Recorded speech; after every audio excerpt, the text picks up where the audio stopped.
Feeling calm can feel like something that's out of your reach or that you can't control. One day you might breeze through back to back meetings, no problem at all. The next, your heart might race in the grocery store checkout line because somebody's tapping their foot incessantly behind you. It seems like nothing huge has changed in those moments, and yet your nervous system can feel very different. You might wonder, why can I handle so much on some days and so little on others? That question makes a ton of sense. Here's the good news. Calm is not just some magical trait that some people are born with and other people are just lucky to experience once in a while. Rather, feeling calm is actually a practice. It grows from regular, gentle awareness of what's happening in your body and your mind and how you care for yourself in those moments. When you treat feeling calm as a practice instead of as something that you either have or you don't, or that you switch on and off, you give your nervous system and your mind what they need to support real world self-confidence. Let's talk about what I actually mean when I say that calm is a practice. Most people treat calm as an outcome. They're either calm or they're not. They wait for circumstances to settle down so that they can finally feel better. A practice works differently. As a practice, calm is something that you work to cultivate on ordinary days, the ins and outs, in those small moments, so that you can return to it when life and circumstances aren't perfect. Practicing calm means paying attention to the early cues from your body and your mind and addressing them before you get overwhelmed. It can look like offering small bits of care for your nervous system and mind throughout the day instead of waiting for a full day off or a huge chunk of time to kind of reset. Calm as a practice looks like focusing on gentle consistency instead of intensity and perfection. Learning to practice calm is not about getting it right. It's about building a relationship with your nervous system and your mind where you listen, respond, and build self-trust and self-leadership over time. That relationship with yourself, that is the foundation of self-confidence. Let's talk about your window of tolerance in plain language.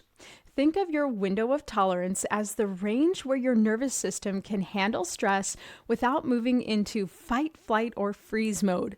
Inside your window of tolerance, you might still feel stressed or challenged. It doesn't mean that everything's perfect, but you can still think clearly enough to choose your next step with intention.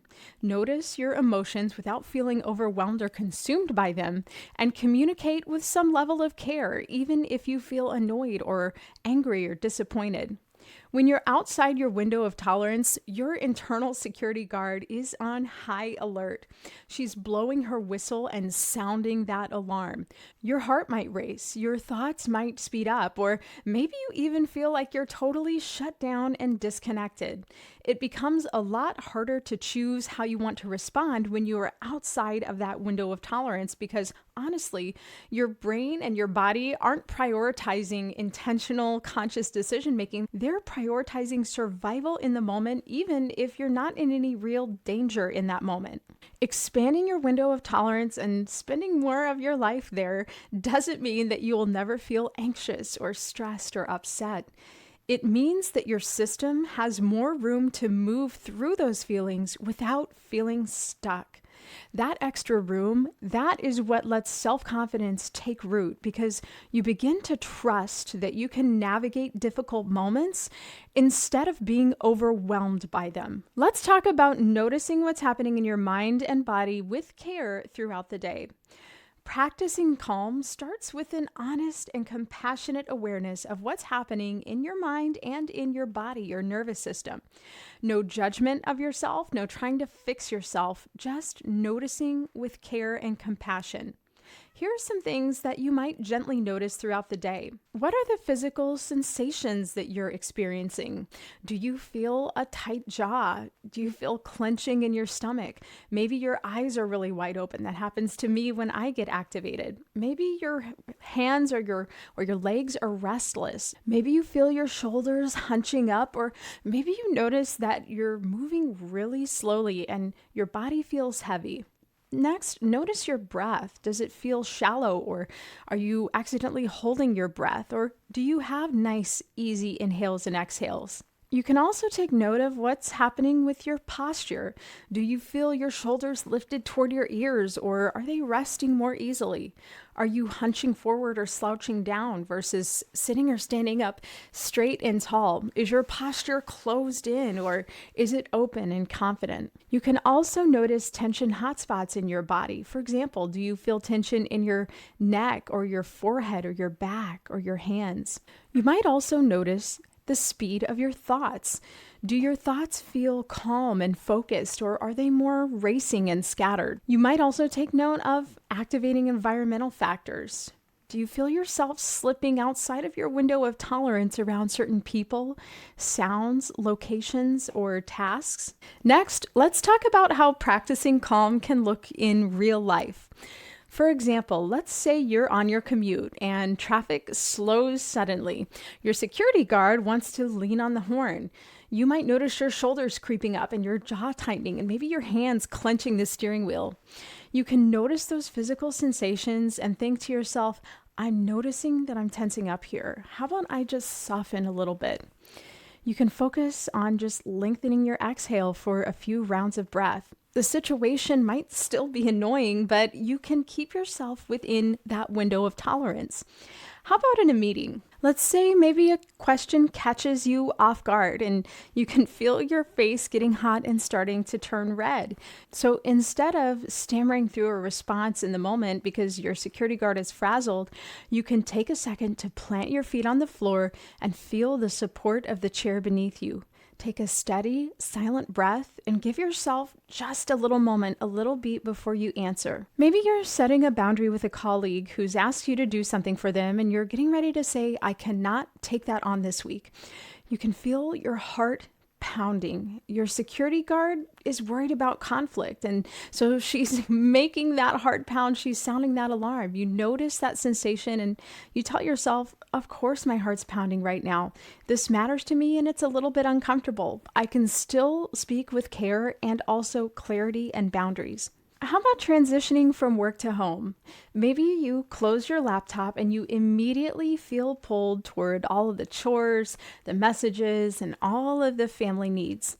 You catch that urge to rush into your home life and instead pause in the doorway, take a slow breath, and just ask yourself, what does my body and my mind need from me for 1 minute before I step into my next role for the day? Now, notice, in every one of these cases, the goal is not to just demand that your body calm down. Instead, you're saying, I'm noticing what's happening in my brain and my body, and I'm choosing to care for myself here. It's kind of like the difference between yelling at a child who's upset to calm down versus supporting and comforting them in the midst of what they're experiencing. Let's talk about what to do when activation spikes and your security guard gets loud. So even with solid daily practice, there are still going to be moments where your security guard blows her whistle and sounds the alarm, shattering the calm that you've worked to cultivate. You might feel like shaky or panicked or shut down. That is completely normal because even when you practice calm, you're still human and it's still going to happen. In those moments, it helps to have a simple tool that you already know you can lean on. One option is my regulate, reassure, respond process. You can find a deep dive into that process in another one of my videos, which I'll link here in the description and also somewhere on the screen. For now, here's a quick recap. First, you regulate. You engage in a small nervous system regulation practice, like feeling your feet on the floor or lengthening your exhales, or maybe just placing a hand on your chest to help bring yourself back into your window of tolerance. Once you've done a little bit of nervous system regulation, you can reassure your security guard with a gentle thought like, it makes sense that I'm feeling this way. I'm still here to support myself, and I'm also safe right now. Next, respond. Choose how you want to respond to the situation with intention, coaching yourself through the moment. My regulate, reassure, respond exercise isn't just for those nervous system emergencies. It's also a way of being with yourself that reminds your nervous system that you're paying attention and that you are on your own side. Let's talk about how practicing calm supports real-world self-confidence. Self-confidence is not about never feeling afraid or always having all of the answers. It's actually about trusting that you can take care of yourself and get through whatever comes up, even if things don't turn out perfectly. As you practice everyday nervous system regulation to create more calm, you start to catch those early signals that you're getting outside of your window of tolerance instead of being caught off guard by your own reactions. You feel more able to make decisions from a grounded place, even when you're feeling uncomfortable. Your security guard learns that you listen and respond to her, and that she doesn't need to blow her whistle and sound the alarm as loudly or as often. You also start to believe that even if this is hard, I can meet myself with care and keep moving forward. That belief, that is the heart of self-confidence. It's more than just a pep talk. It's a practice that you can build through repetition. If you'd like one-on-one support and guidance to integrate nervous system regulation work with mindset and self-confidence building, you can explore my signature one-on-one coaching offer called the Self-Confidence Edit. I'll include a link in the description. Here's a gentle next step that you can try this week. You don't need another complex self-care routine. Start with just one simple practice. Begin the habit of checking in with yourself periodically throughout the day. Ask yourself, what am I noticing in my body and my mind today, in this moment? What are the sensations? And how can I care for myself right now, even if it's in a tiny way? You might jot down 1 or 2 lines on a notes app or a sticky note. Over time, those small acknowledgments teach your nervous system that you are paying attention. That's part of what grows your practice of cultivating that feeling of calm. And when you feel more calm, it is much easier to cultivate self-confidence. Now, if you recognize yourself in any of what I described today and you want guided support to apply nervous system regulation in your everyday life, nervous system regulation coaching might be a good fit for you. This coaching program is a different program than my signature offer, the Self-Confidence Edit, and it's laser focused on nervous system awareness and care so that you can expand your window of tolerance and show up as the grounded, self-confident version of yourself more often. You can schedule a free consultation for nervous system regulation coaching or the Self-Confidence Edit at my website at amyshield.com/book. I'll also include some links in the show notes here today. My name is Amy Shield. I help smart, capable women feel as confident on the inside as they look on the outside.